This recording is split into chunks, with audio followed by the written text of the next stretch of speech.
आपका स्वागत है आपके अपने चैनल पर। दोस्तों, आईटीआर फाइलिंग का समय आ चुका है और असेसमेंट ईयर 26 और 27 की आईटीआर फाइलिंग इस बार लास्ट होने वाली है। नेक्स्ट ईयर से आपको टैक्स ईयर के हिसाब से आईटीआर को फाइल करना है, लेकिन इस बार असेसमेंट ईयर 26-27 में आपको किन किन बातों का ध्यान रखना है अपनी आईटीआर फाइल करते समय, वो हम लोग आज के वीडियो में डिस्कस करेंगे। तो दोस्तों, मैं हूं कशिश from tax and accounts burner, जहां हम बात करते हैं अकाउंटिंग, टैक्सेशन और फाइनेंसिस की। चलिए शुरू करते हैं। आइए दोस्तों, अब हम उन बदलावों को देख लेते हैं जो आपको फाइनेंशियल ईयर 25-26 और असेसमेंट ईयर 26 और 27 की आईटीआर फाइल करते हुए ध्यान रखने हैं। पहले दोस्तों जो बदलाव हुआ है वो हम लोग बात कर लेते हैं, जो कि आपका न्यू टैक्स स्लैब में हुआ है। और आपके लिए खुशखबरी है कि आपकी 12 लाख तक की इनकम को एग्जेम्प्ट कर दिया है। तो नया स्लैब क्या बोलता है, आपकी 4 लाख तक की इनकम एग्जेम्प्ट है। 4 से 8 के बीच में आपको 5% का टैक्स देना पड़ेगा। 8 से 12 के बीच में आपको 10% का टैक्स देना पड़ेगा, यानी कि आपका 10% तक का टैक्स को सरकार ने माफ कर दिया है। 12 से 16 के बीच में आपको 15% का टैक्स देना है।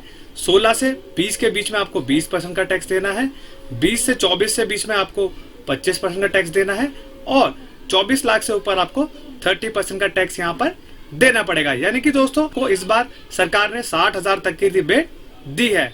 अब दोस्तों हम लोग यहाँ पर आईटीआर फॉर्म्स के बारे में बात कर लेते हैं कि कौन कौन से आईटीआर फॉर्म्स में क्या क्या बदलाव हुए हैं।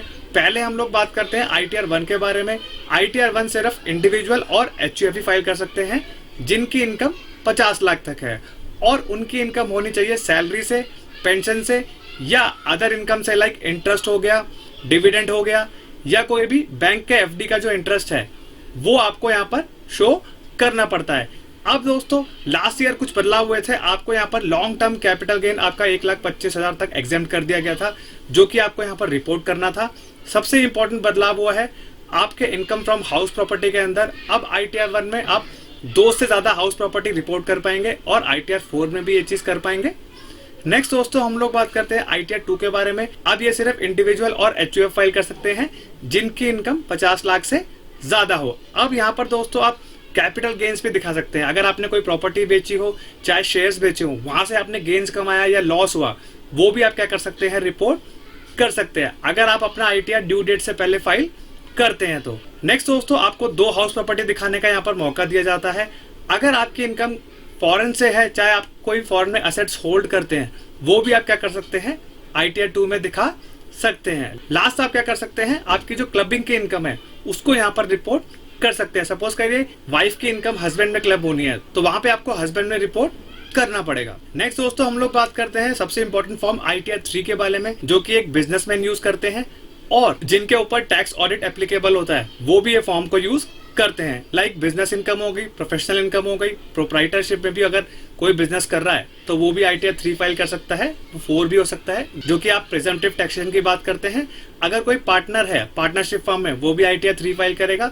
सबसे इंपॉर्टेंट चेंज है, अगर आप फ्यूचर एंड ऑप्शन में ट्रेडिंग करते हैं, पहले क्या हुआ करता था कि इंट्राडे का टर्नओवर आपको रिपोर्ट करने का मौका दिया जाता था, लेकिन इस बार क्या है, आप एफएनओ का भी टर्नओवर रिपोर्ट कर पाएंगे। आईटीआर 4 की हम लोग बात करते हैं, जो कि आपकी प्रिजम्पटिव टैक्सेशन की आईटीआर रहती है, जो कवर होता है सेक्शन 44AD जो बिजनेस बोलता है, सेक्शन 44AD प्रोफेशन की बात करता है, और सेक्शन 44A जो कि आपका ट्रांसपोर्ट बिजनेस कवर करता है। अब इसमें दोस्तों मैंने आपको ऑलरेडी बता ही दिया कि आप 2 से ज्यादा हाउस प्रॉपर्टी को आईटीआर 4 में दिखा सकते हैं। इसमें सैलरी इनकम भी दिखा सकते हैं और हाउस प्रॉपर्टी की भी इनकम को दिखा सकते हैं। और दोस्तों सबसे लीस्ट इंपॉर्टेंट फॉर्म आपका होता है आईटीआर 5, 6 और 7, जो कि फर्म, कंपनी, एलएलपी या ट्रस्ट के केस में यूज होता है। नेक्स्ट दोस्तों हम लोग बात करते हैं आईटीआर फाइलिंग की डेडलाइंस में। इस बार बहुत सारे बदलाव किए गए हैं। आईटीआर 1 और 2 के केस में जिनका ऑडिट नहीं होता है, इंडिविजुअल के केस में, उनकी जो ड्यू डेट है उसको रखा गया है 31 जुलाई 2026। अब जिनका ऑडिट नहीं होता और वो बिजनेस करते हैं, उनकी डेट को यहाँ पर रखा गया है 31 अगस्त 2026। और यहाँ पर जो ऑडिट वाले केसेस है, जिनका टैक्स ऑडिट होता है और ट्रांसफर प्राइसिंग के अंदर, यानी कि सेक्शन 92E के अंदर जिनका ऑडिट होता है, उनकी ड्यू डेट को यहाँ पर सेम रखा गया है 31 अक्टूबर और 30 नवंबर रेस्पेक्टिवली। नेक्स्ट दोस्तों हम बात करते हैं बिलेटेड आईटीआर के बारे में। आप अपना बिलेटेड आईटीआर 31 दिसंबर 2026 तक फाइल कर सकते हैं। लेट फीस आपके ऊपर लगने वाली है। अगर आपकी इनकम 5 लाख तक है तो 1000 रुपए, और 5 लाख से ऊपर है तो 5,000 रुपए। अब हम सबसे बड़े बदलाव को डिस्कस करते हैं, जो कि आपका रिवाइज रिटर्न के केस में ऑप्शन दिया गया है सरकार ने। अब क्या कर सकते हैं आप अपना रिवाइज रिटर्न 31 मार्च 2027 तक कर पाएंगे। अब इसमें क्या दोस्तों, सरकार ने झोल कर दिया है। लेट फीस के जरिए पैसा कमाने के लिए क्या किया है सरकार ने, ये ऑप्शन को रखा गया है 31 दिसंबर 2026 तक आपके ऊपर कोई लेट फीस नहीं लगने वाली। और जैसे ही आपका जनवरी 27 आएगा और मार्च 27 तक क्या होगा, सरकार आपसे लेट फीस लेगी 234 आई के अंदर, जो कि सेम लेट फीस है 234 एफ के अंदर। यानी कि अगर आपकी इनकम 5 लाख तक है तो 1,000 रुपए, 5 लाख से ऊपर है तो 5,000 रुपए। तो दोस्तों केयरफुल होकर के अपने आईटीआर को रिवाइज करेंगे। अगर टाइम निकल जाएगा तो आपके ऊपर लेट फीस एप्लीकेबल हो सकती है। नेक्स्ट दोस्तों हम लोग बात करते हैं एड्रेस डालने में भी आपके लिए बदलाव किया गया है। अब आप क्या कर सकते हैं, अपना सेकेंडरी एड्रेस को भी रिपोर्ट कर सकते हैं। पहले आपको एक एड्रेस रिपोर्ट करने का मौका दिया जाता था। अब दोस्तों इससे क्या होगा, बेटर कम्युनिकेशन बनेगा। अगर आपके पहले एड्रेस पर कोई भी कम्युनिकेशन नहीं हो रहा तो डिपार्टमेंट क्या करेगा, सेकेंडरी एड्रेस पे आपको नोटिस सर्व कर देगा। नेक्स्ट है, अब आप क्या कर सकते हैं, अपने आईटीआर में 2 मोबाइल नंबर डाल सकते हैं, 2 ईमेल आईडी डाल सकते हैं आईटीआर फाइल करते समय। नेक्स्ट दोस्तों जो चेंज आया है, रिप्रेजेंटेटिव असेसी। अगर आपके बिहाफ पे कोई भी आईटीआर फाइल कर रहा है तो पहले बहुत सारी डिटेल्स को मांगा जाता था। अब क्या किया सरकार ने, यहाँ पर चेंज कर दिया है। अब सिर्फ नाम, ईमेल आईडी, कॉन्टैक्ट, यही आपको सिर्फ क्या करना है, अपने आईटीआर में डालना है। नेक्स्ट दोस्तों हम लोग बात करते हैं अदर सोर्सेज की इनकम के बारे में। अब जो भी आपको इंटरेस्ट मिला करेगा, पहले तो क्या करते थे आप, इंटरेस्ट को एक ही कॉलम में दिखाया करते थे। अब क्या है, यहाँ पर आपको एनबीएफसी या एचएफसी से जो भी इंटरेस्ट मिलेगा उसको आपको यहाँ पर सेपरेटली दिखाना है, स्पेशल मेंशन करके कि यहाँ से मुझे इंटरेस्ट मिला है, कौन से एनबीएफसी है वो भी आपको यहाँ पर मेंशन करना है। नेक्स्ट हम बात करते हैं पार्टनरशिप फर्म की। अब क्या करना है, आपको पुरानी डिटेल के साथ साथ नई डिटेल्स भी डालनी है, लाइक इंटरेस्ट रिसीव हो, चाहे आपको रेम्यूनरेशन मिल रहा हो, उसका भी यहाँ पर आपको ब्यौरा देना है प्रॉपर।